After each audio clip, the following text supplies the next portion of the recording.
Welcome into Coach's Corner, and this week we have a repeat appearance for the first time ever, to my knowledge.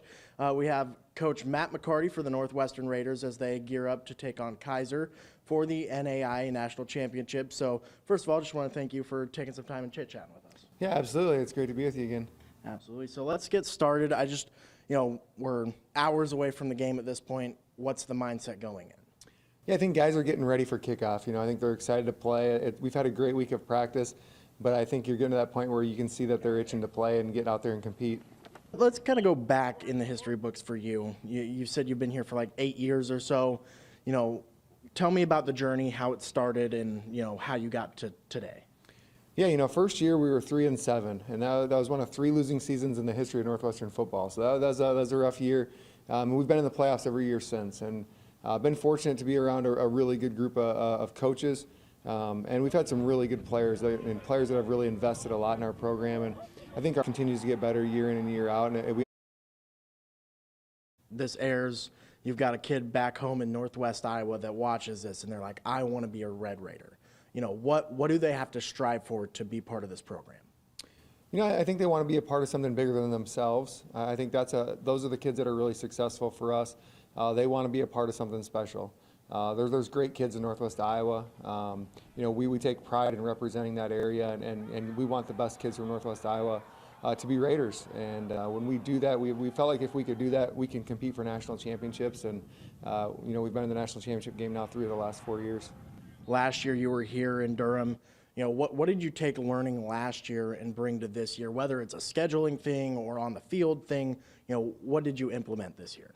Yeah, the familiarity has definitely been helpful, and just understanding the schedule and the practice times, how long it takes to get places. That familiarity has been huge for our guys, and even just understanding what to expect. We've used the same places to eat, so some of those things have really carried over. When you look at this group of guys, obviously there's some returning players, but you got a unique set of guys every year. What about this specific group is special? Yeah, I love this group. This group really epitomizes what it means to be a team. I think they're greater than the sum of their parts, and that's really special. We've got some really talented players, but this team is really special. The way that these guys compete for one another, the way that they embrace just doing their job and owning their role. It really is fun to see this group be successful because they really bought into the team idea of it. As a coach, you spend hours and hours and weeks and months trying to get as best as you can on the field, and that takes away some time with family, some things you have to miss out on and sacrifice. So I guess I'll just give you the floor to say your thanks to whoever you want to say thank you to. Yeah, we try to balance things really well and just be where our feet are. Our family's doing an awesome job.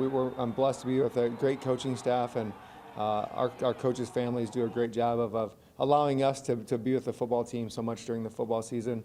We do our best. My wife does an amazing job of hauling the kids around during the fall, but we try to do a great job. Like in the winter, I'm going to be in a lot of volleyball gyms watching volleyball, and in the spring on a lot of baseball fields. And I think we do a really good job of trying to helping our families understand that they are the most important thing.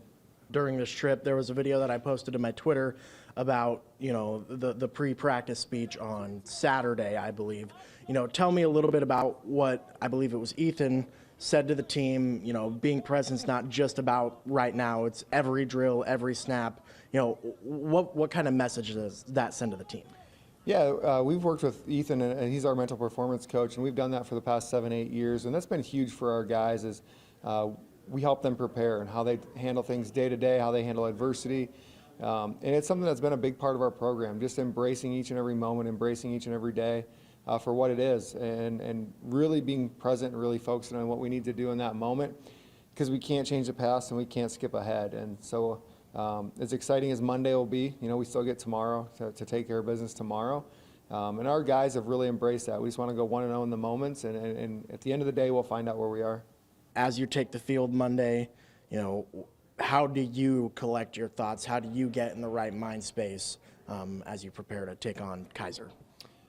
I tend to be actually pretty relaxed as we get into a game, and part of it I think is because of our players. I've seen the work that they've put in. I've seen how much they've invested, and I know they're ready to play.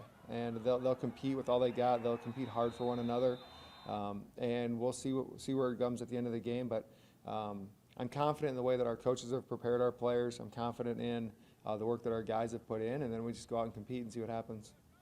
Absolutely. All right. Well, that's all the time we have on Coach's Corner this week. Just again, thank you for stopping by, and we'll see if the Red Raiders can get it done on Monday.